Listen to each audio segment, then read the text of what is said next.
Weber é nosso secretário do programa. Está gravando. Ok, então, nosso boa noite a todos. É uma satisfação muito grande recebê-los aqui, professor Luiz Renato Vedovato, professores do nosso programa de pós-graduação em Desenvolvimento e Políticas Públicas, que nos acompanham, participam desta nossa aula inaugural do ano de 2022, os nossos alunos da turma de 2022, que nós recebemos com muita satisfação, estão aí os 15, né, da turma de 2022, mais os alunos da turma de 2021, e tem alguns aí da turma de 2020, das turmas anteriores que acompanham as atividades do programa também, então é uma satisfação recebê-los aqui nesta noite. Também cumprimentamos o professor Pedro Bittenbender, que é professor do programa de pós-graduação em desenvolvimento regional da Universidade Regional do Noroeste do Estado do Rio Grande do Sul, a Unijuí, e também é o nosso mais novo bicho do programa, né? Porque está entrando para fazer com a gente nessa semana, saiu o resultado aí do pós-doc, né? Então, Pedro, seja bem-vindo para fazer o seu estágio pós-doutoral aí com a gente. Também demais professores da universidade, público da comunidade regional que nos acompanha. Nós estamos hoje à noite recebendo no programa de pós-graduação em Desenvolvimento e Políticas Públicas o professor Luiz Renato Vedovato, que é graduado, mestre e doutor em Direito Internacional pela Faculdade de Direito da Universidade de São Paulo. É professor de Direito Internacional Público e Direito Ambiental na PUC de Campinas, professor doutor da Unicamp, professor do Programa de Mestrado e Doutorado em Educação da Faculdade de Educação da Unicamp. É pesquisador associado do Observatório das Migrações em São Paulo, Migrações Internas e Internacionais Contemporâneas no estado de São Paulo. Atualmente é professor da Unicamp, lecionando na Faculdade de Educação, Faculdade de Ciências Aplicadas e no Instituto de Economia. É pesquisador FAPESP, do Programa de Pesquisa Direito das Migrações nos Tribunais, a aplicação da nova Lei de Imigração Brasileira diante da mobilidade humana internacional. É editor associado do Jornal da Pobreza e Justiça Social, é membro do Grupo Consultivo Acadêmico para o Centro Global de Inovação Jurídica em Ambientes Alimentares do Instituto UNIL para Direito Nacional e Global de Saúde e é pesquisador do projeto de pesquisa conjunto Unicamp e Cardiff University, examinando a pobreza em uma sociedade polarizada e desigual, o potencial da abordagem consensual para a pesquisa da pobreza no Brasil. E é exatamente sobre esse tema de pesquisa, dessa última pesquisa que a gente mencionou, que nós conversamos com o professor Luiz Renato, para que ele viesse aqui mostrar um pouco o que está sendo feito nessa pesquisa, que é uma pesquisa importante no cenário mundial e também no cenário brasileiro, para que a gente possa compreender melhor o fenômeno da pobreza, que é um fenômeno que nos desafia. Então, nós definimos aí em conjunto com o professor o tema abordagem consensual, uma poderosa ferramenta para decisões judiciais e políticas públicas voltadas para direitos fundamentais. Então, este é o tema da palestra do professor Luiz Renato Vedovato hoje à noite. Professor, seja bem-vindo à universidade, bem-vindo ao programa e uma satisfação tê-lo aqui com a gente nessa noite para conversar e para apresentar também as pesquisas e o trabalho que vocês têm feito aí na USP e nas universidades associadas a esse grande projeto de pesquisa. Boa noite a todas e todos. Professor Edemar Rota, muito obrigado pela oportunidade. É para mim uma imensa honra estar aqui na Universidade Federal da Fronteira Sul para poder falar da nossa pesquisa e apresentar, né, a uma plateia tão qualificada os nossos desafios e certamente mostrar o que a gente tem feito de certo e o que a gente tem feito de errado, na esperança de que a gente seja corrigido também por vocês, pelos professores e pelas professoras do programa. E é uma imensa felicidade estar num programa que trabalha temas tão importantes como desenvolvimento e políticas públicas, né?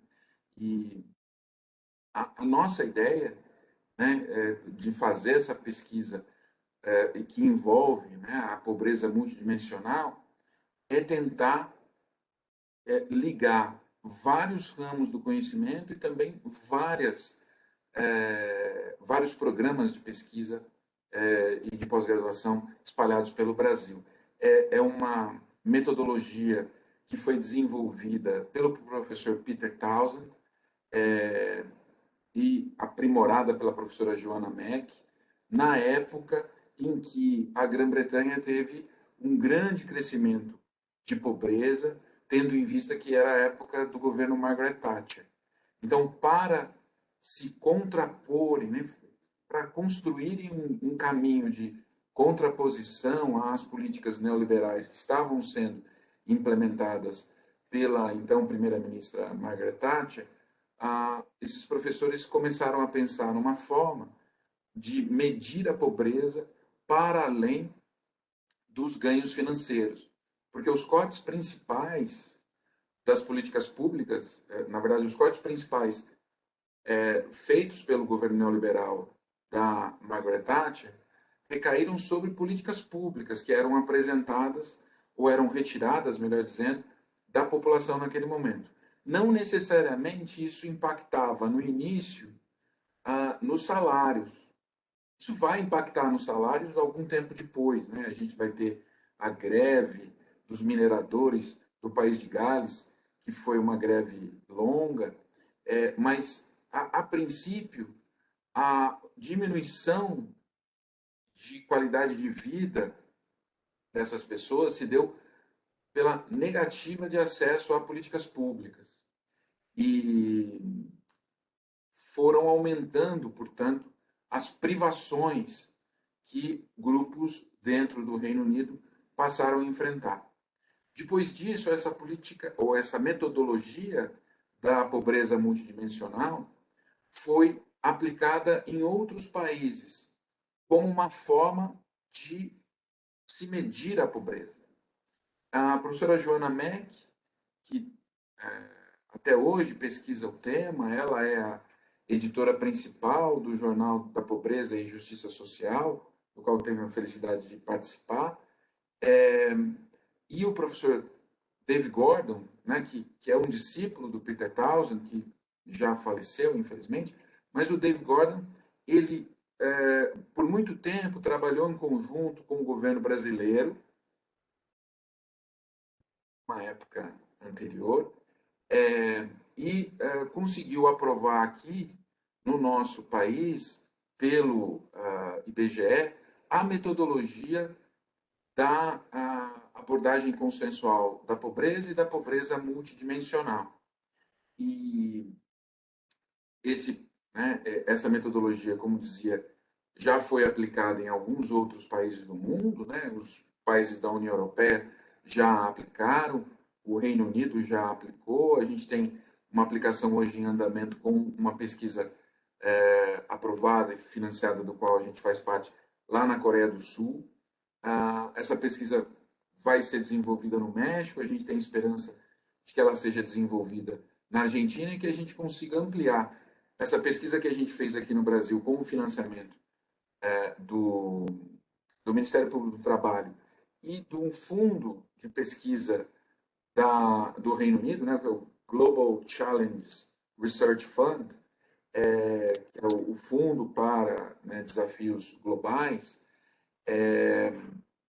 A gente conseguiu fazer uma primeira parte da pesquisa, na verdade a pesquisa completa, a primeira e a segunda parte, em Campinas, A gente fez a segunda parte também em São Paulo, fez um piloto por conta da pandemia em 3 comunidades de São Paulo, que são especificamente, né, a Vila Vietnã, Brasilândia e Paraisópolis. E a gente quer expandir para outras cidades.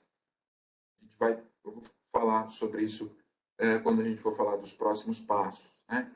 Mas eu vou compartilhar aqui a tela, essa apresentação. Vou passar ao professor Edemar Rota, caso vocês se sintam interessados.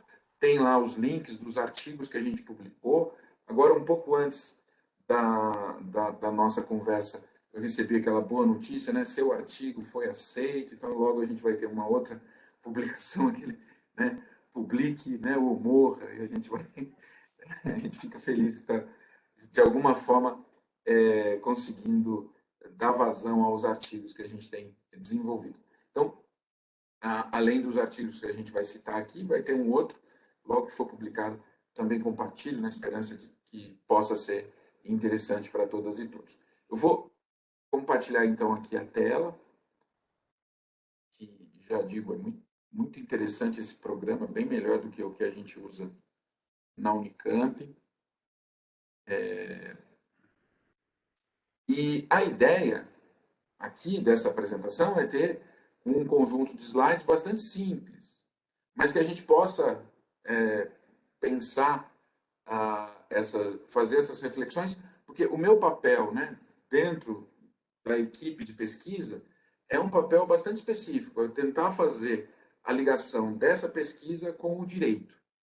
E, num primeiro momento, a gente imagina que ela vai ser bastante útil, não só para a gente discutir o conceito de dignidade humana e ampliar esse conceito, mas também para pensar em quais temas judicializar por órgãos que fazem o que a gente chama de legitimação extraordinária para discutir as questões, mormente, né, o Ministério Público.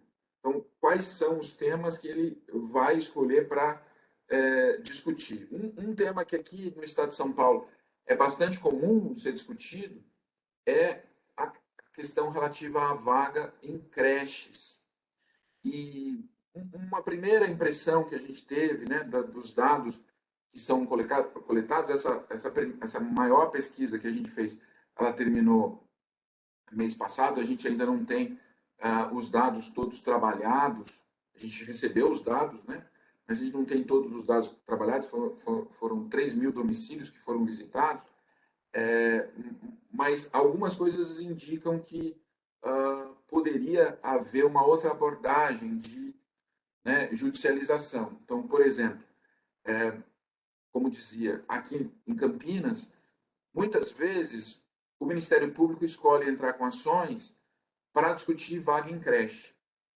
E quando você vai perguntar para as pessoas do que, na verdade, elas precisam, talvez não seja a vaga em creche ou a ampliação do horário da creche, que é o ponto principal, né? Às vezes a creche fecha às 4 da tarde e a pessoa trabalha até às 5, como que ela vai pegar o filho ou a filha que estaria na creche?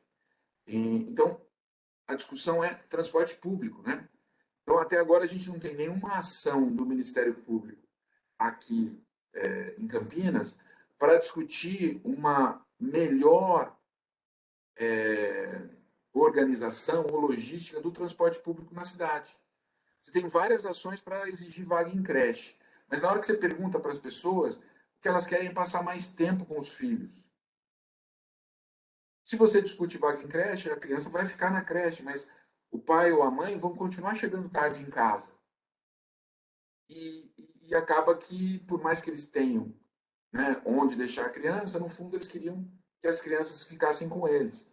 Então, mas a gente não tem nenhuma discussão do Ministério Público para discutir como organizar o transporte público para que uma pessoa não demore 2 horas no transporte público dentro da cidade. Então, é algo que chama a atenção nessa primeira aproximação aos dados que a gente fez, né? A gente vai ainda trabalhar isso, provavelmente isso vai demorar bastante para a gente conseguir ter os resultados. Mas o importante é que a gente já está com esses dados, né? E a gente está trabalhando com eles. Bom, vamos lá. A nossa pesquisa, ela se insere no Objetivo de Desenvolvimento Sustentável 1, porque se a ideia é, né, buscar a erradicação da pobreza, eu preciso medir, eu preciso saber, né, quais são as pessoas que estão na condição de pobreza.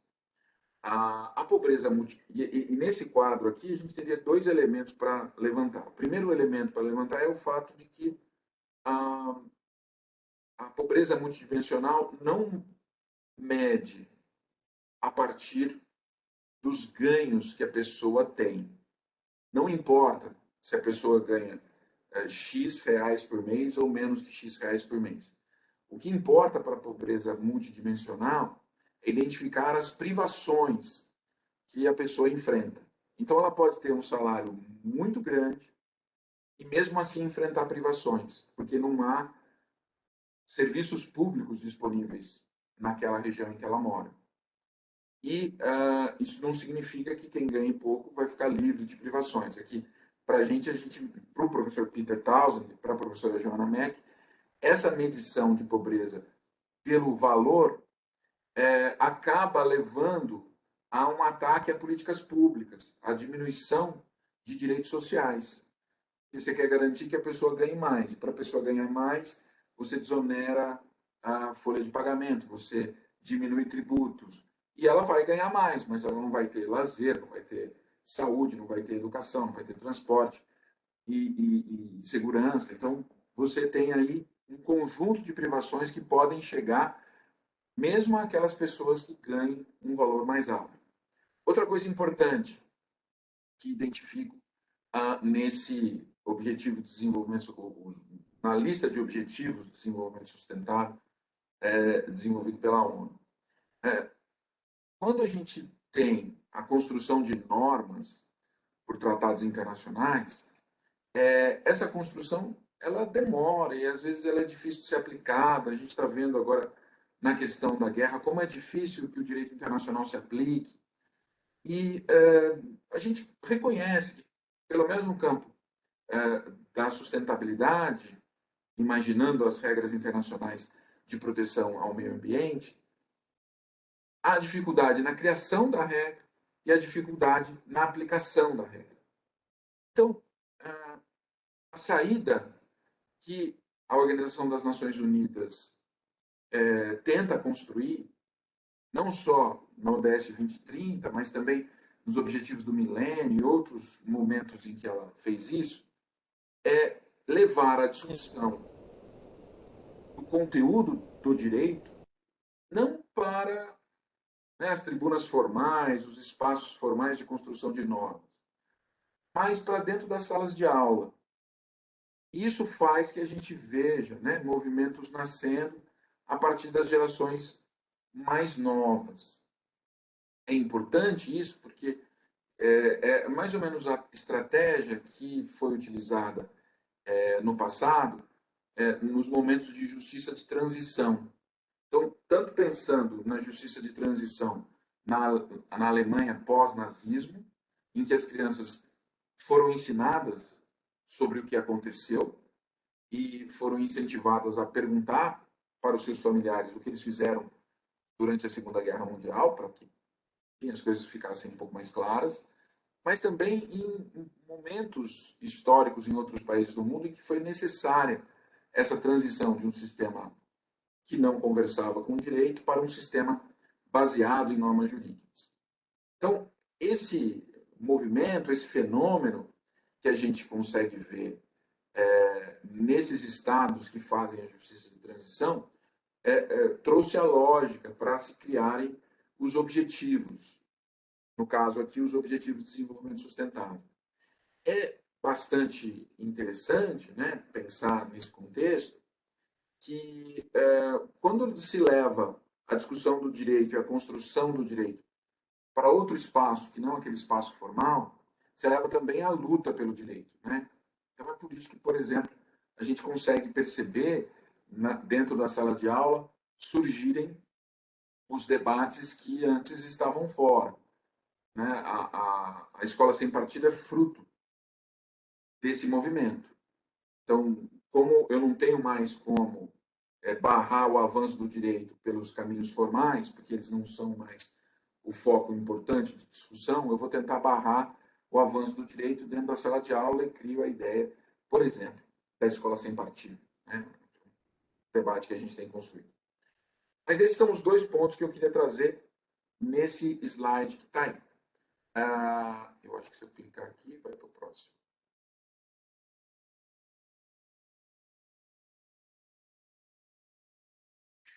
Tá aqui. Já descobri. E a erradicação da pobreza era o número 1, que é o nosso foco, né? E ela tem uma ligação muito profunda com direitos humanos e, né, tem um reflexo na Constituição. A nossa Constituição tem lá os objetivos. Por que nós construímos a República Federativa do Brasil? E isso está determinado na nossa nova ordem constitucional de 88, que está aqui no inciso 3º, né? Só para a gente situar um pouco de cacoete de quem acaba pensando, né, pelas lentes do direito, que é erradicar a pobreza e a marginalização e reduzir as desigualdades sociais e regionais, é um objetivo fundamental do nosso país. Então, qualquer movimento que a gente fizer em sentido contrário à erradicação da pobreza é inconstitucional. E essa parte da Constituição, né, ela é a parte imutável da Constituição. Então, por isso que a gente vê muitas vezes, precisamos convocar uma constituinte, né? Provavelmente uma constituinte não vai fazer uma Constituição melhor do que o que a gente tem. Isso que é a dificuldade.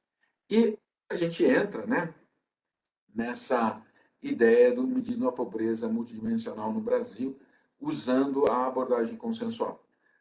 No fundo, essencialmente, né, que quem faz essa parte mais de perto é a equipe, né, são os nossos colegas da Universidade de Cardiff, em conjunto, mas eles, em tese, dominam melhor essa metodologia. A gente tenta agregar elementos da nossa realidade aqui no Brasil, né? Mas a ideia é a seguinte: a gente divide a pesquisa em duas partes. A primeira parte da pesquisa é feita com um conjunto de grupos focais. E esse conjunto de grupos focais tem um objetivo, que é identificar as necessidades socialmente percebidas. Então, nesse grupo focal, a gente vai tentar encontrar o que é, né, entendido como essencial, necessário para que o sujeito tenha uma vida digna, para que as famílias tenham vidas dignas, né? Então, como se faz isso? É lógico, é a ideia da abordagem consensual, então não há exatamente uma interferência de quem organiza o grupo focal. O máximo que o grupo focal faz, que o organizador do grupo focal faz, é tirar dúvidas pontuais das pessoas que ali estão. Então, existem três possibilidades de respostas e existe uma lista de bens e direitos que podem ser acrescidas caso o grupo focal diga, olha, nessa lista aqui está faltando esse elemento, está faltando aquele outro, e a gente vai tentando agregar. Que é o seguinte, então você tem três possíveis respostas. A primeira resposta é, isso é um luxo. A segunda resposta é, isso é desejável.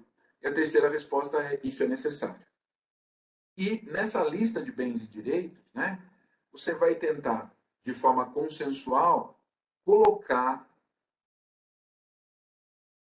os bens ou direitos em uma dessas três colunas. Então, vamos pensar, né? 2 trocas de roupa. Ter ao menos 2 trocas de roupa é um luxo, é desejável ou é algo necessário? O grupo focal, que é de 8 a 12 pessoas, podem existir pessoas que digam, isso desejável. Outros vão dizer, isso é um luxo. Outros vão dizer que isso é necessário. E aí a conversa se trava entre eles. E só termina quando todos concordarem em qual coluna aquele bem ou aquele direito vai ter que ser colocado. Então, ter um celular com acesso à internet. Muita gente vai dizer que é necessário, muita gente vai dizer que é desejável, muita gente vai dizer que é um luxo. Esses grupos focais são realizados em várias regiões da cidade. A gente fez 9 grupos focais em várias regiões da cidade, com pelo menos 8 pessoas por grupo focal. E a gente tenta colocar isso nos vários, nas várias faixas etárias e nas várias classes sociais. É lógico, na hora que você faz o grupo focal, você tem lá um incentivo para a pessoa ir, normalmente tem um lanchinho, a gente paga o transporte para a pessoa quando é necessário, mas a gente entra em contato com as lideranças, né, da sociedade civil, para que eles nos auxiliem a organizar esses grupos focais. Então, foi escola de capoeira de tal lugar, o centro de discussão antirracista num outro lugar. A gente foi até na APAMAG, que é a Associação Paulista de Magistrados, para ver se seria possível organizar um grupo focal nesse espaço. E aí, se 50% dos grupos focais entenderem que o bem é necessário, a gente está diante de uma necessidade socialmente percebida. Então, aquilo é uma necessidade socialmente percebida. Esse bem ou esse direito, ter um ponto de ônibus perto da sua casa, ter acesso a um espaço de lazer, esse bem ou esse direito é uma necessidade socialmente percebida. E aí vem a segunda etapa da pesquisa, que é, ao mesmo tempo que a gente faz a checagem, né, para ver se o grupo focal está em sintonia com a sociedade, no geral, a gente também amplia essa lista. Né? A gente vai colocar ali não só as necessidades socialmente percebidas, mas também aquilo que foi entendido como luxo, aquilo que foi entendido como desejável. A gente coloca essa lista e aí vai a campo para coletar os dados. A gente usa aquele Kobo. Então, vai lá a pessoa com um tablet e vai na casa para responder o questionário. Normalmente, o questionário ele demora 30 minutos para ser respondido por completo. Então, não é um questionário curto, é um questionário longo. E a gente tenta identificar vários dados, como, por exemplo, faixa etária, escolaridade, local de moradia, domicílio, né? Renda, enfim, vários dados que a gente vai usar para depois identificar as tendências nas várias faixas. E também é importante para a gente que a amostra seja representativa daquela cidade. Tá? Então, que a gente possa, né, fazer, né, a comparação. 10% da cidade pensa isso, 20% pensa aquilo. Né? Então, a gente tem esse retrato. Não só o retrato dentro dos grupos, mas também um retrato que possa representar a cidade. E a gente fez isso em São Paulo. Em São Paulo, a gente fez uma pesquisa grande, que é essa de 3.000 pessoas, 3.000 domicílios, perdão. É essa que a gente está trabalhando os dados e a gente não tem nenhuma publicação ainda sobre ela. A gente publicou alguns artigos curtos, né? Um no Le Monde, outro na Folha de São Paulo, deu algumas entrevistas, né? Uma entrevista para a Rádio Justiça, para, em certa medida, conseguir levar a informação de que a pesquisa está sendo feita, mas não com dados ainda. Mas a gente fez uma pesquisa durante a pandemia, que foi uma pesquisa piloto em São Paulo, em 3 comunidades em São Paulo, Vila Vietnã, Brasilândia e Paraisópolis.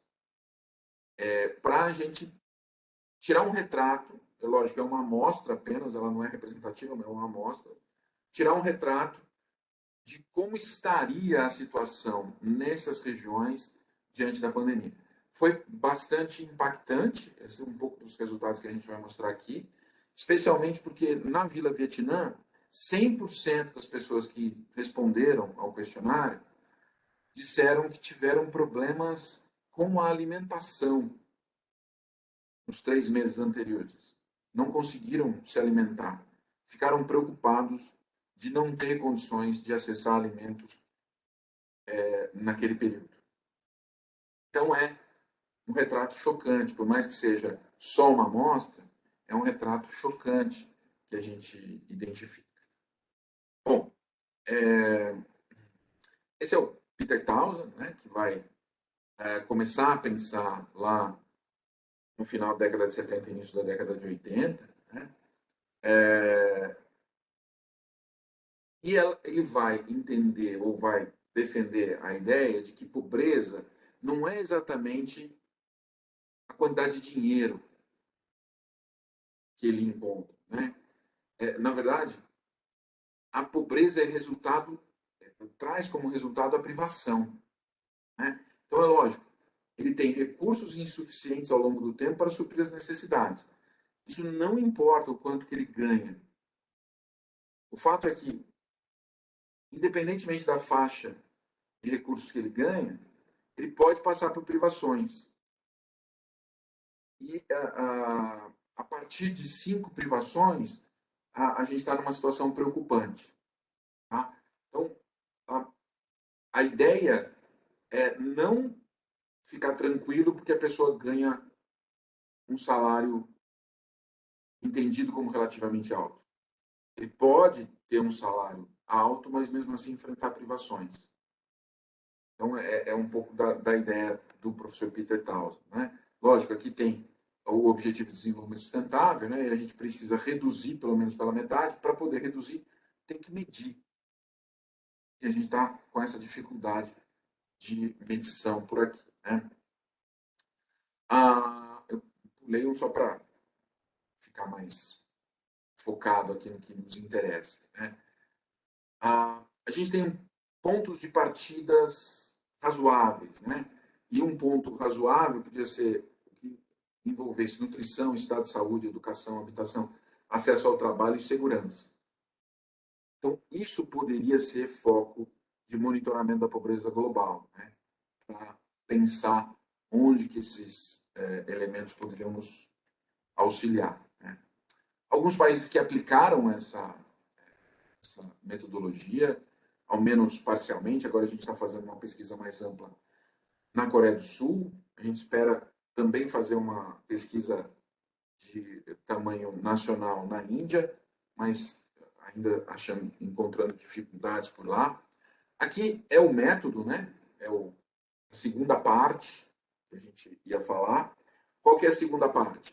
A partir do momento que a gente tem a lista das necessidades socialmente percebidas, a gente vai a campo com aquele questionário para identificar os dados da pessoa, mas também para perguntar o seguinte: esse bem para você é essencial, um luxo ou desejável? Se ela disser é desejável um luxo, a gente passa para o próximo item. Tá? O celular, é desejável. Pergunta o próximo item. 2 pares de calçado. Isso é necessário. A gente faz a segunda pergunta. Você tem? Se ela disser tenho, a gente vai para o próximo item. 2 trocas de roupa. Ela fala, é necessário. Você tem? Não. Aí a gente pergunta a terceira pergunta. Por quê? Se ela disser, não tem porque eu quero viver só com uma troca de roupa, a gente vai para o próximo item, porque isso não é uma privação, certo? Mas se ela disser, eu não tenho porque eu não posso pagar, a gente identifica uma privação econômica. Se ela disser, né, ponto de ônibus perto de casa, é necessário? Ela fala, é necessário. Você tem? Não. Por quê? Porque a prefeitura não montou o ponto de ônibus aqui. Então, eu identifico uma privação social. Então, a partir do momento que você identifica uma quantidade de privações, sim, você começa a se preocupar com aquela região. Né? Então, essa é a ideia da segunda metade da pesquisa. A primeira metade da pesquisa, ela vai nos auxiliar a identificar o que seria necessário para construir o conceito da dignidade humana. A segunda parte da pesquisa vai nos auxiliar a identificar o que deve ser judicializado e o que deveria, né, ser construído como políticas públicas. Né? Onde que estariam os elementos para políticas públicas aqui? Ah, que é um pouco, né, da ideia da pesquisa, né? O que a gente precisa saber? Quais itens, quais atividades são necessários para que todos os adultos, crianças, devem poder pagar e que ninguém deve prescindir. Então, essa é a ideia. Então, porque você faz o grupo focal diz o que é necessário, você faz a checagem. Se der 80%, na verdade, se der mais de 70% de respostas idênticas, você tem uma checagem, né, daquele grupo focal de identidade. Então, já sabe que aqueles bens são, sim, necessários. Né? E aí você precisa saber também quais não são necessários, apesar de desejáveis. Esse seria um segundo plano, né, um segundo momento de judicialização, de construção de políticas públicas, sempre pensando na ideia da força expansiva dos direitos humanos. Bom, aí tem uma lista que foi usada lá na União Europeia. Né? Algumas roupas novas, 2 pares de sapato, frutas e vegetais frescos diariamente, carne, frango, peixe diariamente, livros adequados, equipamento de lazer ao ar livre, jogos de salão, lugar para fazer a lição de casa, atividade de lazer, poder celebrar, né, aniversários, algum tipo de festa religiosa, uma festa cultural, convidar amigos para casa, participar de viagens escolares, ter um feriado, alguns feriados, né? Poder curtir no feriado. No campo doméstico, pensar em móveis que são usados. Na família, né? Casa com aquecimento adequado, né? Os colegas que estão lá na Europa estão dizendo que tem que baixar, né, a temperatura agora para 18 graus. Tem alguns que é impossível, que você está lá trabalhando dentro de casa com 18 graus. Se você está se movimentando, beleza, mas se você estiver parado, pode ser um problema. Então, tem que aumentar lá e pagar para o Putin, né, o gás. Computador, né, acesso à internet. Recentemente houve uma discussão no parlamento britânico sobre se deveria ser garantido o acesso à internet para todos e para todas no Reino Unido. E o parlamento disse que não. Veja, depois veio a pandemia, né? Como que, né, às vezes, a necessidade se altera. Né? Isso a gente vai tentar chegar à ideia de se existe um consenso ou não, analisando os dados a partir do corte de gênero, do estado civil, do grupo populacional, das questões de saúde, situação de emprego, nível de educação. Então, a gente consegue fazer essa identificação. Vai ter um quadro, que talvez fique um pouco mais evidente aqui. Né? Mas tudo aquilo que está acima de 70%, a gente entende que tem consenso. Então, por exemplo, alguém para cuidar de você, que é a segunda linha ali, segundo item, alguém para cuidar de você se você estiver doente. Então, o percentual de brancos dizendo que isso é essencial é 87%, mas é o mais baixo. Os outros, tudo acima de 91%. Isso é o consenso. Você entende que isso é necessário. Né? Um lugar para oração. Ao menos 86% das pessoas disseram que é essencial. né, dos vários grupos que estão aí colocados. Então percebam que geladeira, o percentual de brancos é mais alto, 93%, lógico, tem os indianos ali, mas é bem marcante essa questão. São outros exemplos de outros países, né? Aqui, usando o Eurobarômetro, tentando fazer essa adequação de consenso, quanto mais vermelho, mais consenso tem o produto, né? Assistência médica, quando necessário, foi o que mais consenso alcançou.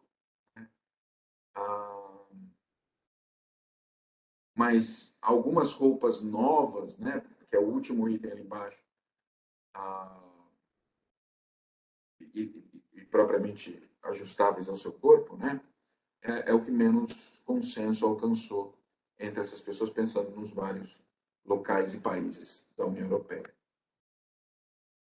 Isso a gente chama de teste de validade, né? Você faz o grupo focal, depois vai perguntar para as pessoas e identifica se existem consensos a partir daí. Aqui é um retrato do que, enfim, foi feito também na pesquisa aqui, que é se é o item essencial, né? Se é sim ou se não.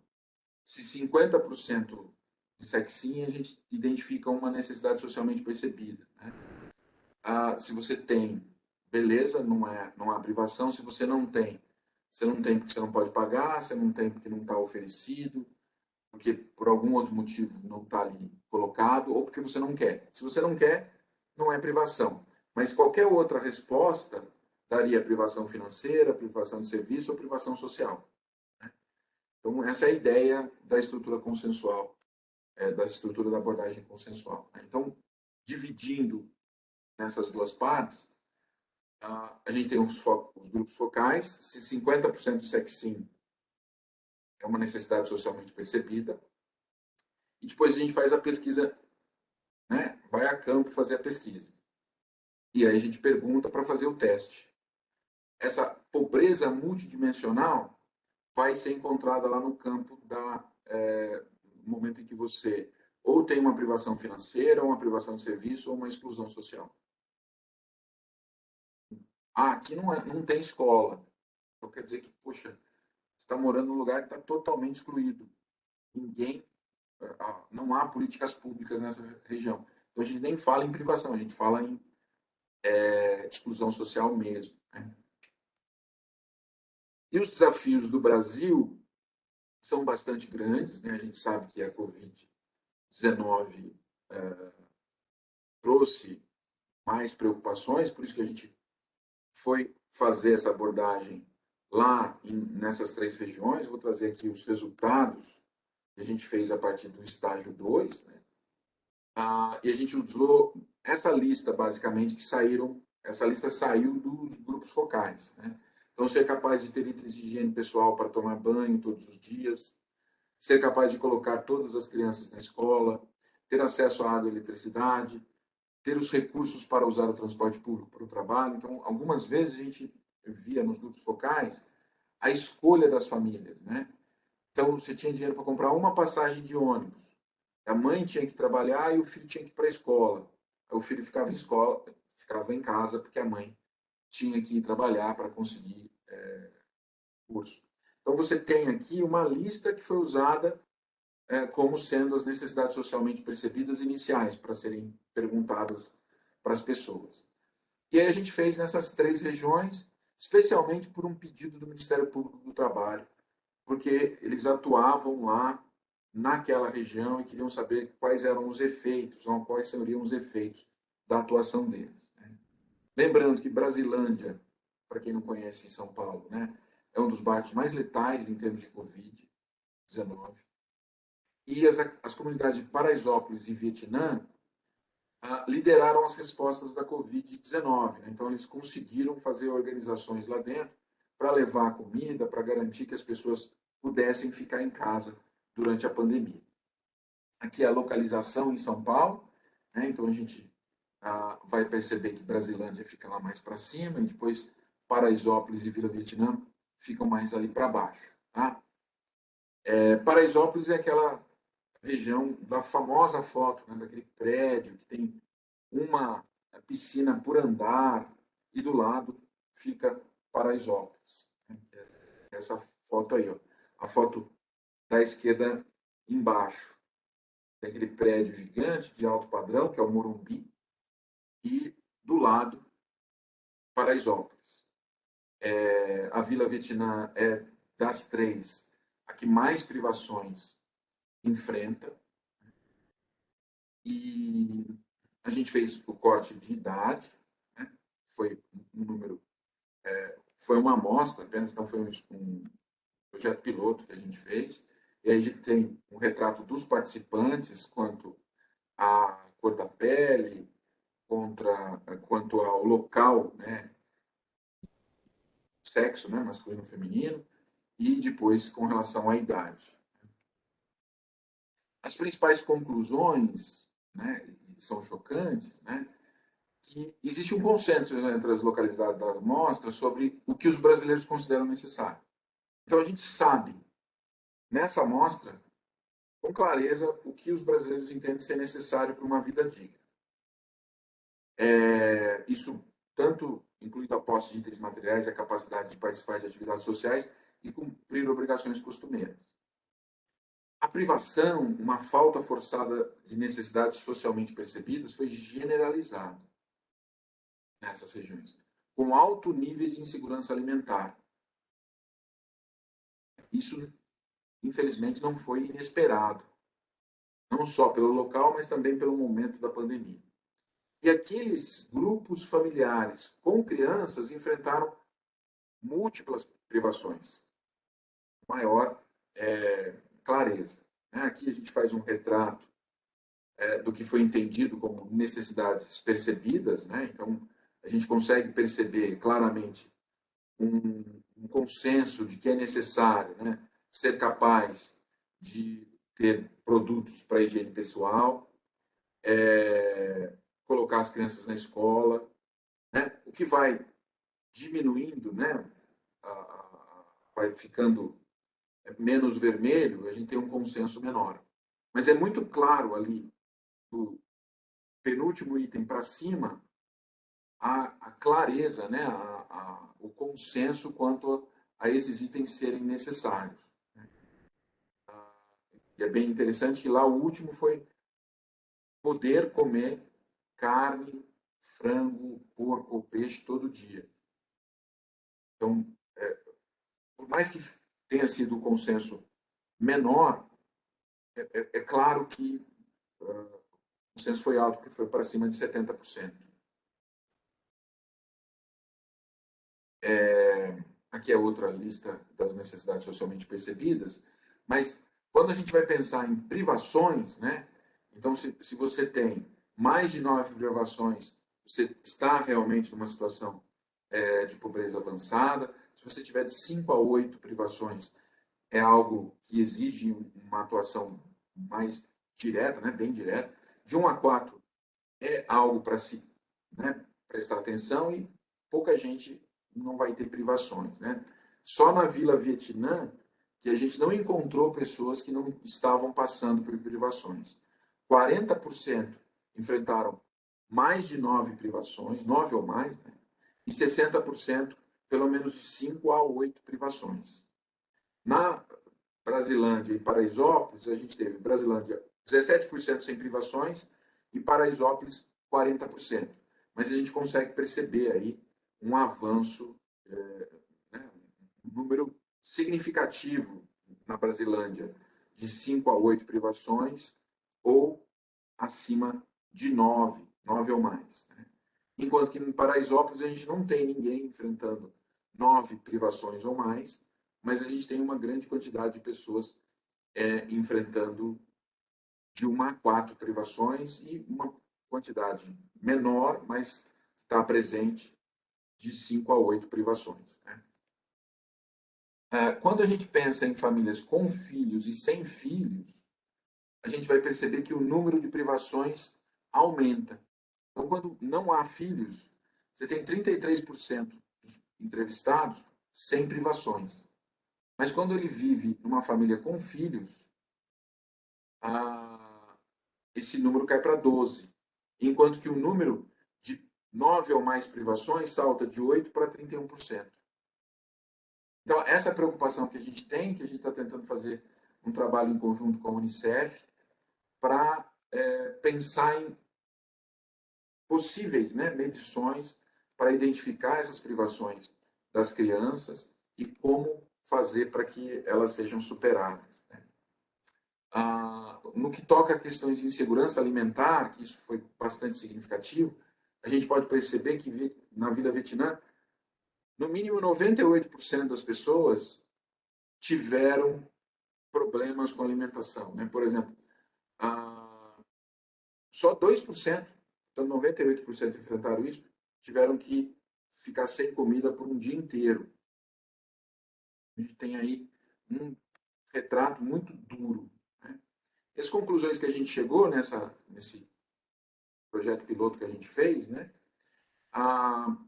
Apesar da falta de um quadro de amostragem formal, né, os resultados mostram que as perguntas feitas à população foram compreendidas e respondidas. É evidente que há um claro consenso entre os locais da amostra sobre quais itens os brasileiros consideram necessários. A privação ou a falta forçada é generalizada, mas isso não era inesperado. E o estudo piloto identificou com sucesso que certos grupos são mais propensos a serem pobres, que as famílias com crianças correm o risco particular de sofrer múltiplas privações. O próximo passo é a gente trabalhar com essa pesquisa com 3.000 domicílios, né, de pobreza multidimensional, e a gente espera expandir para a Bahia e para outras regiões do interior de São Paulo. Eram essas as considerações, professor? Não sei se, enfim, acabei me enrolando aqui na fala, mas queria mais uma vez agradecer a oportunidade, professor, de estar aqui. É uma imensa alegria poder falar da pesquisa e conversar com todas e todos aqui. Muito obrigado. Professor Luiz Renato, era isso sim, nós queríamos ter uma noção de como funciona a pesquisa, né? Especialmente quais são os resultados, como ela vem sendo aplicada. Eu acho que você foi muito feliz ao mostrar, acho que tem outro aspecto que eu considerei muito interessante na sua fala, é que você foi muito didático. Né? Nós estamos num programa de pós-graduação em que os alunos precisam trabalhar projetos de pesquisa. Eu entendo que aí estão aí os nossos professores de metodologia e professores que lidam com a construção dos projetos e orientações. Acho que você foi muito feliz no sentido de mostrar como é que projeta-se, como se aplica, quais são os resultados, quais são os novos desafios. Então, acho que foi muito interessante essa sua fala, muito clara também, né? Muito objetiva. Então, nós agradecemos aí a sua exposição muito bem feita e nós abrimos agora um tempinho, aí temos um tempo para quem quiser encaminhar algum questionamento no chat, também pode fazer, mas também gostaríamos de deixar a palavra à disposição dos nossos acadêmicos, dos nossos professores, para que pudessem fazer a interação também com o professor Luiz Renato. Então, se temos inscritos para realizar a pesquisa, para realizar a pergunta, né? Senão eu vou lendo aqui a pergunta da Hayat, que é nossa aluna ingressante no programa neste semestre. Ela faz uma observação aqui no chat que o professor é incitado a responder. Boa noite, excelente fala e pesquisa desenvolvida. Gostaria de entender como os entrevistados se sentiram confortáveis para responder tais questionamentos? Existiu alguma forma de assegurar seu sigilo ao mesmo tempo da veracidade dos dados respondidos? Começamos com essa, professor, e aí depois podemos seguir? Excelente pergunta, professor Hayat. é ótima o seu questionamento. Essa foi uma preocupação que nos acompanhou e nos acompanha, né? Primeiro, né? Perguntas muito detalhadas, né? Havia lá uma sugestão de um professor de colocar qual é, se você for perguntar, né, sobre migrantes, né? O Diego está aqui que pesquisa migração, pergunta para ele qual é o visto, por que ele está aqui.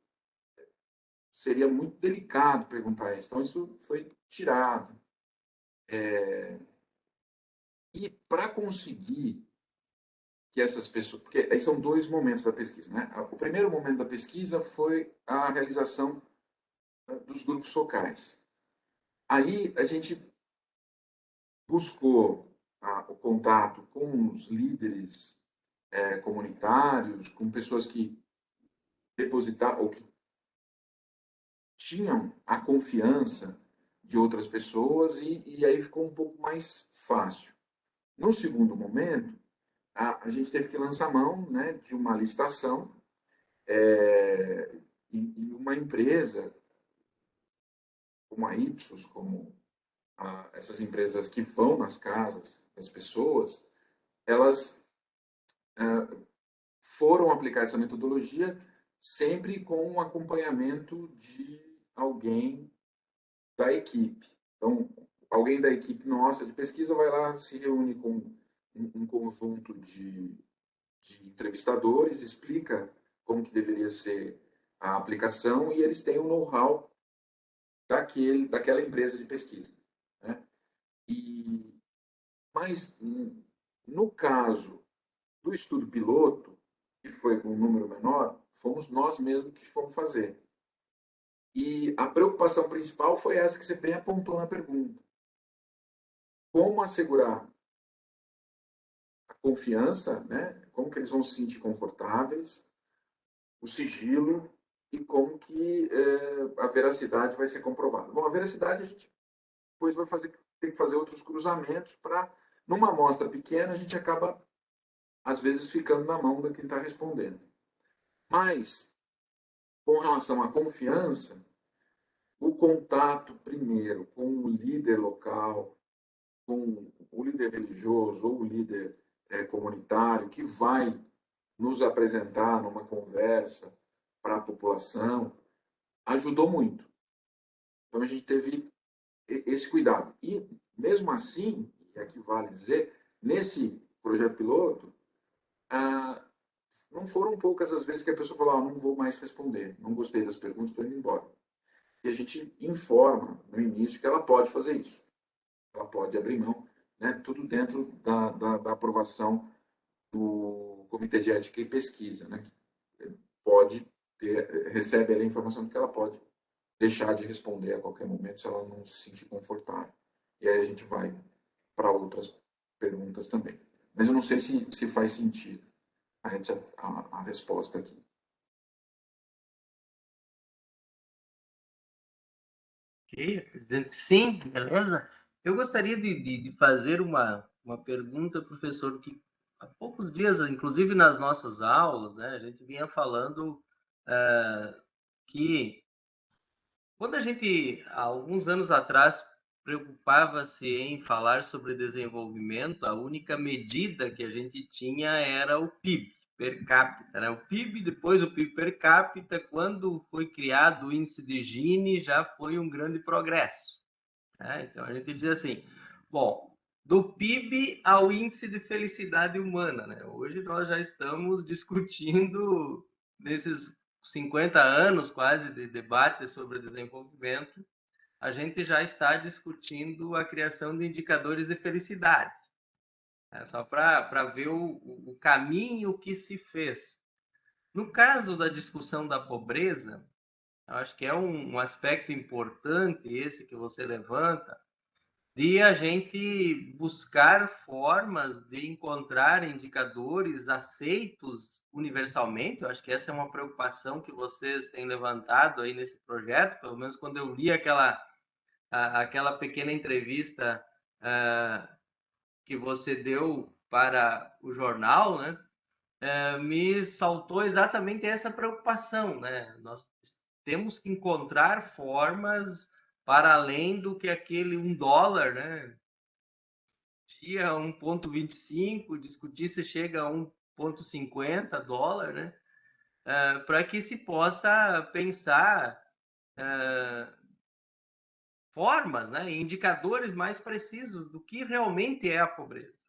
Então, por isso que eu acho que o caminho que se está dando com essa pesquisa, ele é essencial, né, para que a gente possa operar aí indicadores mais objetivos. Gostei da fala que você fez, da mostra que você fez, que são coisas muito simples, né? O sujeito ter sabonete ou sabão para tomar um banho, ter água para tomar um banho, né? 2 pares de sapato, 2 mudas de roupa. Quer dizer, eu acho que essas coisas que não saltam aos olhos da gente, muitas vezes, que são indicadores importantes para medir uma privação ou um acesso. Então, acho que, para mim, a pesquisa tem uma contribuição essencial exatamente para ampliar essa margem do $1, $1,25, $1,50 que está se discutindo para dizer que você está em nível de pobreza, em pobreza absoluta. Quer dizer, isto é completamente falho um indicador deste tipo. E a necessidade de produzir indicadores mais consistentes. Eu concordo plenamente, professor, porque se a gente ficar, né, naquela ideia do valor, a gente vai ter dificuldades grandes, porque muitas vezes, né, ter um valor em dinheiro, mesmo que seja transformado em dólar, numa região do país, é bem diferente do que ter a mesma quantidade de dinheiro na outra região do país. E podendo comparar as regiões, não pelo valor, mas pelas privações, você tem uma forma mais confiável de identificar ou de conseguir comparar as regiões, né? Se a pessoa ganha o valor X aqui em Campinas, é diferente da pessoa ganhar a mesma quantidade na minha cidade natal, mais para o interior aqui do estado de São Paulo. Então, mas se eu conseguir medir privações que eu enfrento aqui em Campinas e as privações que um colega meu de colegial enfrenta na minha cidade, eu consigo perceber em qual lugar é melhor se viver. Até para que depois essa luta, né, por se conseguir um salário maior ou um salário adequado, não acabe acarretando um aumento de demanda na saúde pública, né? Porque, eu vou fazer de tudo para ganhar o salário X aqui, enquanto que se eu vivesse lá na cidade, numa outra cidade, eu poderia ter um salário menor, mas com menos privações. Então, você tem aí, enfim, aqui eu talvez tenha viajado um pouco na resposta, mas a fala do professor me fez pensar nesses elementos para tentar, né, fazer as conexões que o professor tão bem fez. Temos a Paola aqui no chat, faz uma questão, e depois o professor Ivan pede a palavra. Então, vamos fazer o questionamento da Paola, que é a nossa aluna também ingressante aí na turma de 2022. Então, a Paola pergunta quais foram os principais desafios encontrados durante a realização da pesquisa. Paola, excelente a sua pergunta. Ó, a gente teve desafios de ordem pandêmica, né? Então, os grupos focais a gente fez em 2019, e aí era um negócio jóia. Depois, tudo ficou um pouco mais complicado, especialmente para o nosso desejo de fazer pergunta pessoalmente, né? Então, a gente conseguiu o dinheiro lá da, da, do Reino Unido e quando esse dinheiro veio para o Brasil, né? O Brasil, quando veio a pandemia, aquele dinheiro não era suficiente para fazer. Mas, enfim, Com relação à formalidade, a gente teve 2 desafios. O primeiro desafio é aprovar na comitê de ética, e o segundo desafio era conseguir que esse dinheiro pudesse valer a mesma coisa que a gente gostaria que valesse. No campo, a gente teve o problema da pandemia e o grande desafio de conseguir fazer que as pessoas fiquem 30 minutos respondendo ao questionário. Então, muitos deles deixaram de responder por conta dessa demora. Eu diria que esses são os principais desafios que a gente enfrentou. Mas eu imagino que na hora de aplicar o questionário, a empresa deve ter tido os seus problemas também no cotidiano por conta de ter que usar todo o aparato de protocolo para proteção individual para ir na casa das pessoas fazer as pesquisas. Houve um outro elemento que eu esqueci de citar, que é conseguir a confiança do líder local, tendo já por eles passado pesquisadores e pesquisadoras antes que não deram um retorno para eles. Então a gente se comprometeu a fazer reuniões quando as coisas estiverem menos problemáticas na questão da pandemia, espero que logo a gente consiga superar, mas que a gente vai fazer a reunião para mostrar para eles alguns resultados que a gente alcançou. Porque uma coisa que a gente ouviu bastante, especialmente aqui numa região próxima ao Ceasa, aqui em Campinas, que vocês vêm aqui, fazem, mas nunca mais voltam para falar o que aconteceu. Então a gente está com esse compromisso de lá na frente levar para eles os resultados. Talvez fazer a entrega desses resultados para algum administrador público na frente deles. Vamos ver se a gente... É um compromisso da gente conseguir fazer isso. Obrigado, professor. Professor Ivan, por favor. Obrigado, Rota. Boa noite a todos. Boa noite, professor Luiz Renato. Parabéns pela apresentação e principalmente pela pesquisa, né? Por esse conjunto de informações, pelo levantamento, e inclusive pelas dicas, como o professor Rota falou, de metodologia, né? De como se faz pesquisa e tal. Isso também para a gente é importante. Eu peço desculpas porque eu não estou usando a câmera, eu estou com um pequeno probleminha na minha câmera aqui, então me desculpa por não aparecer aí. Mas eu queria lhe perguntar o seguinte, na verdade são duas coisas, né? Enquanto o senhor ia apresentando a pesquisa, eu não consegui deixar de ficar pensando nas ideias do Amartya Sen como referencial teórico, conceitual, para ajudar a pensar tudo isso, né? Essa turma, inclusive, que entrou esse ano, né? Eu e o professor Rota estamos dividindo a disciplina de teorias do desenvolvimento, e uma das teorias do desenvolvimento que a gente vai trabalhar com eles é a ideia do desenvolvimento como liberdade a partir do Amartya Sen.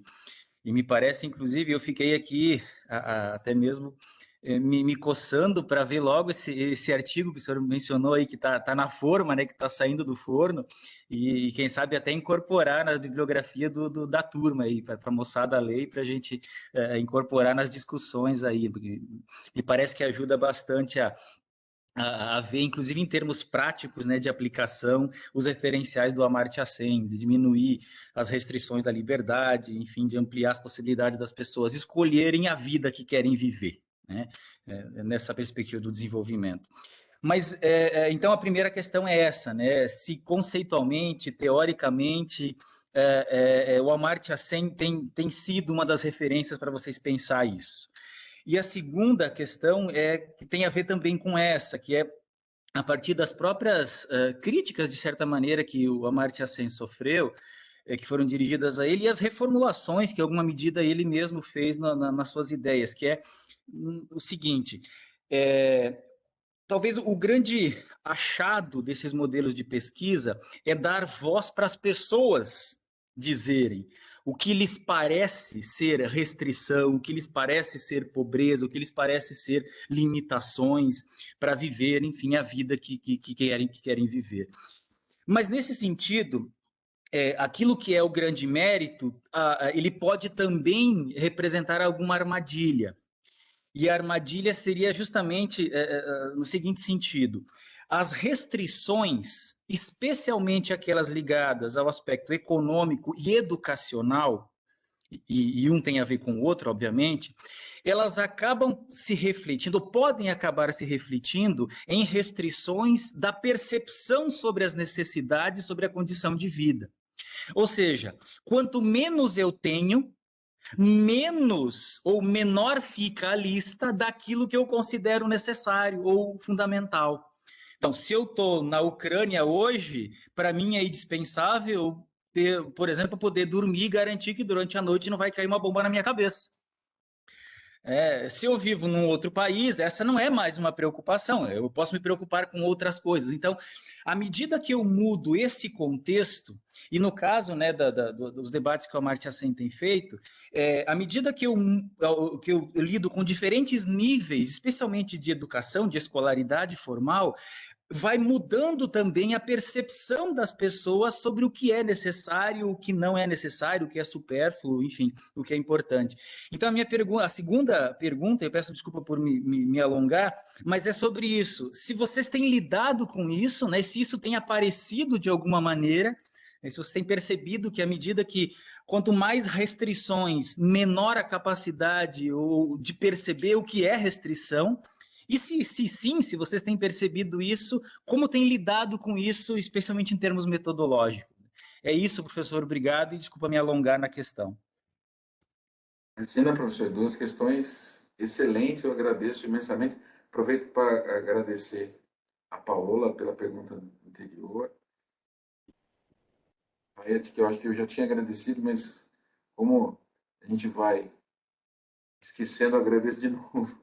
E, bom, primeiro, a Marcha 100 é um referencial fundamental, não só na pesquisa de abordagem consensual e pobreza multidimensional, mas especialmente no viés que a equipe do direito faz dessa pesquisa para pensar nas drenagens de recurso e como que a gente poderia evitar que isso acontecesse e como que a gente poderia realmente pensar o desenvolvimento por uma lógica do Amartya Sen com reflexos no direito.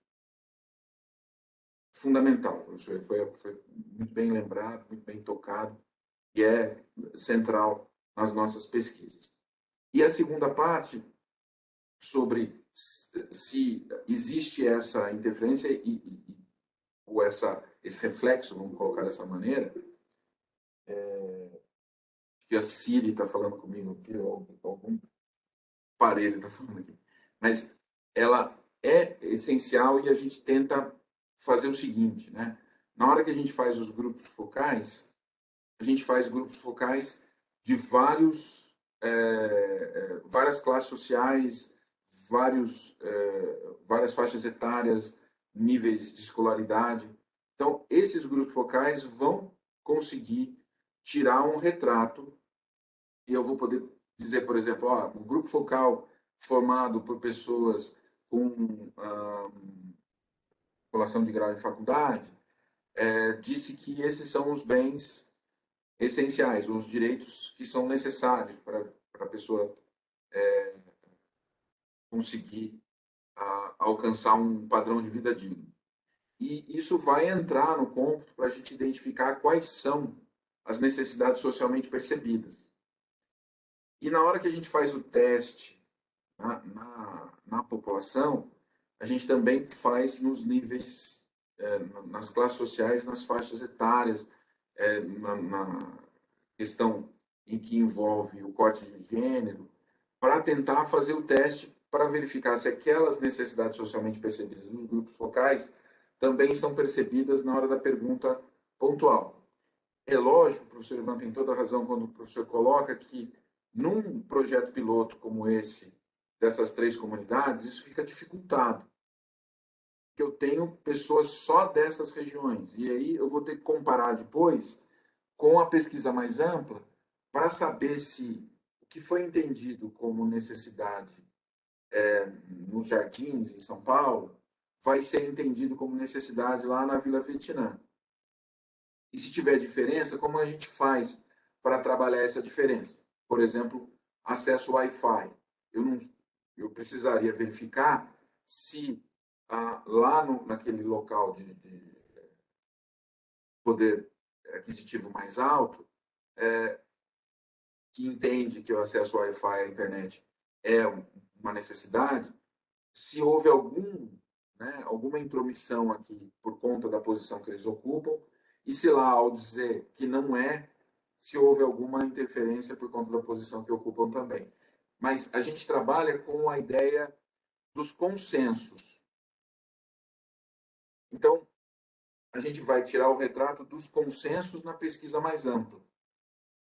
E a gente tem alcançado um nível de consenso acima de 80%, pelo menos nesse primeiro retrato da pesquisa maior que a gente fez. Então, daí a gente tenta evitar que essa questão de que, aquela passagem que eu sempre lembro nos grupos que a gente discute, que é uma fala de um filme antigo, né? Aquele filme 12 Angry Men, com o Henry Fonda, que eles estão lá para discutir o júri, né? E aí o arquiteto, que é o papel do Henry Fonda, chega para um sujeito que trabalha, tem um trabalho que acho que ele é mecânico, será mecânico? Não, ele não é mecânico, ele é porteiro. E ele começa dizendo assim, né, para falar sobre o homicídio. Suponha que... Aí o cara fala, calma. Eu não estou acostumado a supor nada. Então não me venha com essa conversa para o meu lado. Então, talvez a gente consiga evitar que a interferência seja maior do que deveria ser quando a gente trabalha com consenso. Então a gente vai olhar o que o pessoal concorda. E naqueles pontos em que há mais discordância, a gente coloca a lupa para saber, será que houve uma interferência aqui? Então, isso foi o que foi feito, por exemplo, nos países da União Europeia e em Uganda. Aí você põe a lupa. Essa lupa também pode ser usada quando a gente compara consensos em países diferentes. E isso poderia ajudar a identificar onde que as pessoas não estão acostumadas com aquele direito. E por que não estão? Será que a gente não precisa de uma política pública para levar essa, sensibilização sobre o direito nessas regiões? Talvez a gente diminua, a gente não acaba, como o professor Pen colocou, não acaba com o problema, mas talvez a gente diminua pensando no consenso. Mas não sei, professor Ivan, se faz sentido. E, professor, na sequência nós temos aí também duas perguntas, uma do Daniel, que está posta no chat, aí o Fagner parabeniza o professor e o Ilionei faz uma outra pergunta também. São dois alunos novos aí que ingressaram no programa, tanto o Daniel quanto o Ilionei. Desculpe, Ilionei, pela engolida aqui. Mas primeiro o Daniel, então. Boa noite, professor Luiz. Quero lhe parabenizar pela excelente fala e também por dividir conosco o projeto. Bem, vários são os desafios para se combater e erradicar a pobreza, não só no Brasil, mas no mundo todo. Levando em consideração essa premissa, quais foram as maiores dificuldades e obstáculos que vocês, ao pesquisar formas de erradicação da pobreza, identificaram e quais os resultados positivos que observaram? Esses resultados são talvez não foram colocados em prática ou ficou somente no campo da pesquisa mesmo. Então, contraponto aí com a prática e com a pesquisa. Então, começamos com essa, depois do Ilionei. Beleza, professor, obrigado. Daniel, também te agradeço pela pergunta, por sua generosidade na fala. Obrigado mesmo. O nosso desafio primordial, aqui no Brasil, né? Depois a gente fala dos outros lugares, mas o nosso desafio primordial aqui no país é pensar em como identificar, medir. A erradicação da pobreza, ela é um objetivo que a gente quer alcançar, ou pelo menos sugestões para a erradicação da pobreza que a gente quer alcançar, nesse braço de pesquisa dentro do direito. Né? Aqui na Unicamp a gente não tem o curso de direito, tem o curso de economia, o curso de educação, eu fico no curso de educação no mestrado e doutorado, e a gente quer, pela visão do direito, sugerir ao Ministério Público, ao Judiciário, primeiro o conceito, alguma contribuição nesse conceito de dignidade, e depois uma contribuição no campo da judicialização.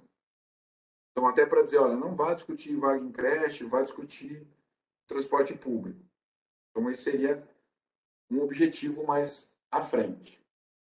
Quando você olha os resultados dessa pesquisa sendo aplicados em países que utilizam a metodologia há mais tempo, como é o caso do Reino Unido, a gente vai conseguir perceber que a construção de políticas públicas ela dialoga com os resultados da pesquisa de pobreza multidimensional. Lógico, no governo Margaret Thatcher e no governo John Major, esse diálogo foi muito menor. O diálogo foi um pouco melhor, mas não no sentido que muitos gostariam, no governo Tony Blair e no governo Gordon Brown. Nos últimos governos, esse diálogo foi bem menor, mas as informações sobre a pobreza multidimensional no Reino Unido estão sendo levadas por os órgãos públicos, até mesmo uma pesquisa mais concreta, não concreta, uma pesquisa que conseguiu trazer um resultado mais concreto da qual, né, nossa equipe aqui do Brasil participou lá no Reino Unido, foi sobre tráfico de pessoas, em especial por conta do tráfico de pessoas para o Reino Unido vindo do leste europeu. Então a gente conseguiu identificar essas privações que as pessoas estariam enfrentando e o órgão responsável pelo combate à erradicação, combate ao tráfico de pessoas no sul, né, do Reino Unido, esqueci a sigla, é uma sigla grande que envolve País de Gales, Bournemouth, esqueci como se chama, qual é a sigla. Mas eles começaram a implementar essas novas políticas a partir das medições que foram feitas. Mas aqui no Brasil a ideia é ainda medir e levar a informação, Daniel. Por enquanto a gente ainda está nesse campo da pesquisa apenas. Mas a gente vai querer incomodar muito o pessoal do Judiciário, do Ministério Público, para dizer, olha, pessoal, vocês têm os dados aí, vão em frente. Né? Professor, quer que eu já leia a pergunta do Ilionei? O senhor que sabe? O senhor já... Não, acho que dá para estabelecer o diálogo com o Ilionei, no sentido dele pensar nessa estratégia de métodos aí do direito capazes de pensar decisões judiciais e métodos consensuais na área que você domina, né? Então, acho que aí daria para estabelecer o diálogo com o Ilionei nessa direção. Bacana. Beleza. Ele está lá assim, diz assim, extremamente importante a existência de mecanismos para aferir as reais necessidades da população e a consequente implementação das políticas públicas, sobretudo aquelas para garantir a dignidade humana. No entanto, como pretendo pesquisar sobre métodos consensuais de resolução de conflito, sim, esperava até, pelo que consta no título, imaginei que fosse abordado algo também em relação às decisões judiciais e métodos consensuais. Entendi. Não, importante isso. Não, é um pouco diferente. Aí, o professor Freitas, né, a professora Célia Zaparoli, que são dessa área, que fazem parte aqui de uma pesquisa mais ampliada nossa, e teriam esse papel. Mas, certamente, um espaço consensual para solucionar questões judiciais é sempre importante, né? Mas, infelizmente, talvez na próxima eu deixe mais claro no título. Né? Já agradecendo também ao Ilionei e ao Daniel, que eu acho que eu agradeci antes, mas obrigado mesmo. E não é que nós cortamos a pergunta do Lionei, né? Mas nós deixamos ela para uma nova fala, quem sabe, do professor e do grupo, né, para discutir essa questão que o Lyonnais está preocupado com a tentativa de encontrar soluções a partir da mediação, né, de conflito. Que essa técnica aí pode ser uma sugestão de uma nova fala de alguém, né, encarregado, especializado nesta área, que nós temos também vários pelo Brasil, e vocês também lá, né? E se me permitir, no grupo focal, técnicas de mediação e conciliação são, na verdade, conciliação não, mas mediação, né? Utilizadas porque ali você vai ter que chegar a um consenso sobre onde colocar aquele bem. Então ali você acaba usando algum, mas é muito menor do que uma, uma pendência, né? Num conflito específico que você vai resolver. Ok, nós vamos adiante, então. Vou fazendo aqui as perguntas para nós também não fecharmos. E aí, eu faria a pergunta do Rafael e também depois da Lucimari. E aí a gente dá o tempo para o professor responder e depois a gente vai fechando, né? Porque nossa ideia é não irmos muito mais do que mais 5, 10 minutos. Então, vou fazer aqui a pergunta do Rafael, lembrando a todos que estão aí ainda que não preencheram o certificado, o link, aí não acessaram o link para fazer a sua inscrição, colocar seus dados para obtenção do certificado, que eu faço. Rafael Traib, que é nosso ex-aluno aí do programa e também servidor da universidade. Professor Vedovato, como o senhor compreende a necessidade da pesquisa utilizar novas formas e ferramentas para desenvolver pesquisa com qualidade e obter resultados além do visível? Passa da Lucimari junto para responder junto, né? Professor, primeiramente, gratidão pelos ensinamentos valiosos. Percebo que em suas análises, a Lucimari é nossa aluna também da turma de 2021. Percebo que em suas análises, que a subjetividade e a sensibilidade permeiam sua pesquisa, na percepção também dos entrevistados. Me parece, em alguma medida, uma fala pautada, também na perspectiva descolonial, já que questiona os direitos fundamentais e os direitos humanos, os quais ainda não alcançam a todos com profundidade. Estas discussões são necessárias e só engrandecem o ambiente acadêmico. O conceito de dignidade necessita com urgência ser ressignificado. Parabéns ao FFS pela qualidade da aula inaugural. Então, professor, com você a palavra. Quero agradecer a Lucimari pela gentileza e generosidade da fala. Muito obrigado. Uma felicidade poder estar aqui com vocês. Obrigado mesmo. Rafael, obrigado pela pergunta. Não é uma pergunta fácil de ser respondida. Eu não sei se eu consigo respondê-la, né? Necessidade da pesquisa utilizar novas formas e ferramentas para desenvolver pesquisa com qualidade e obter resultados além do visível, né? Eu espero que um dia a gente consiga, né?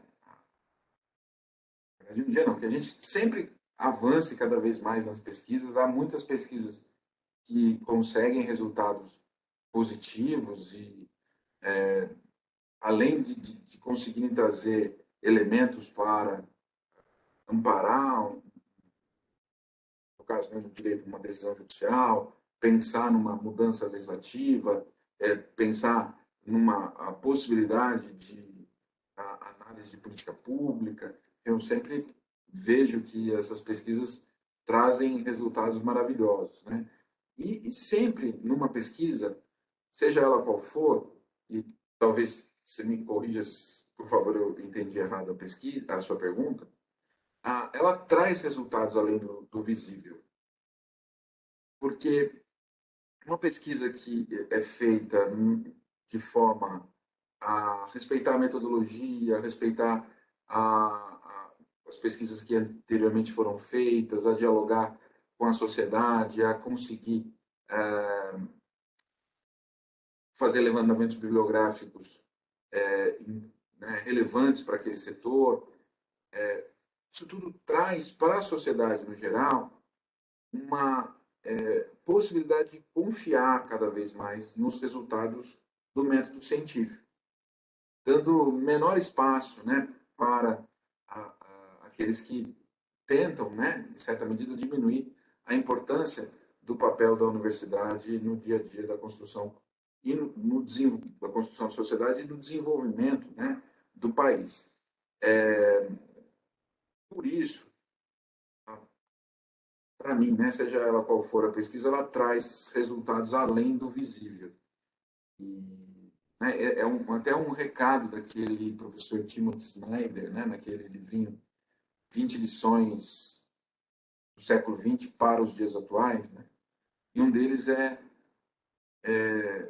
procure, né, saber os dados, questione, investigue. Eu acho que esse é o resultado principal, além do visível que a gente tem da pesquisa.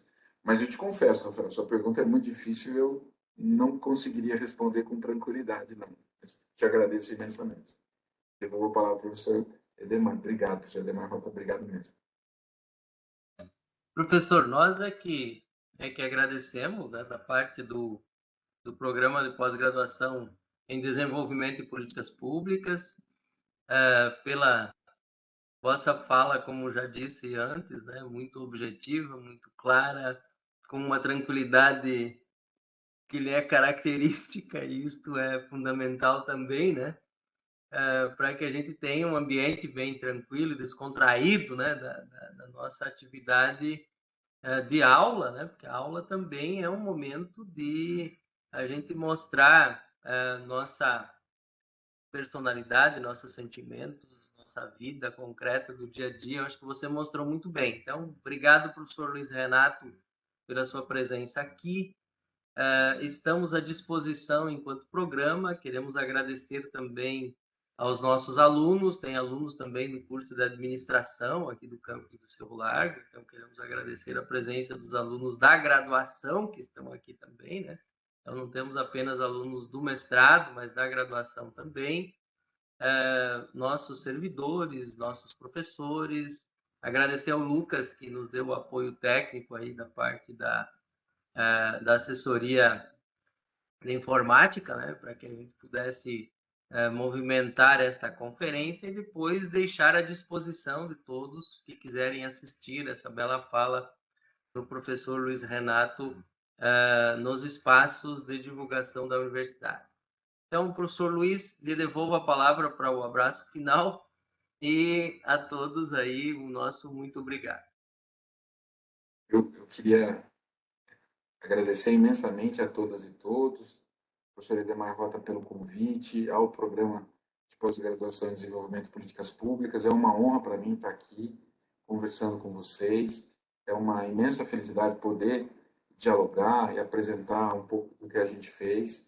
E se pareceu que eu estava tranquilo, é porque eu estou tentando me controlar, porque o São Paulo vai jogar já já e eu vou sofrer contra o Palmeiras. Mas agradeço imensamente a oportunidade, muito obrigado. E estou à disposição, seria excelente poder retornar, trazê-los aqui para a Unicamp, para a gente fazer diálogos. Acho que a gente tem que o programa nosso da Faculdade de Educação, o nosso laboratório é o Laboratório de Políticas Públicas. Então, acho que a gente tem muito que aprender com vocês e certamente vai ser uma troca essencial para o nosso futuro. Muito obrigado. Ok, professor, estamos à disposição, então, para os futuros contatos e possibilidades, na medida que formos alargando nossa atuação. Nós somos crianças na relação com vocês, né, que têm uma experiência enorme já e uma trajetória enorme em termos de programa e de construção do conhecimento também. Então, aprendemos juntos, né? Acho que esse é o nosso grande caminho na construção do conhecimento, na medida em que estamos dispostos a fazer esse aprendizado coletivo. Então, obrigado a todos e uma boa noite, e esperamos que o professor tenha sucesso lá no seu jogo, né? Que não sofra tanto assim hoje à noite. Vai Uma ser boa noite a difícil. todos. Boa noite. Obrigado, professor.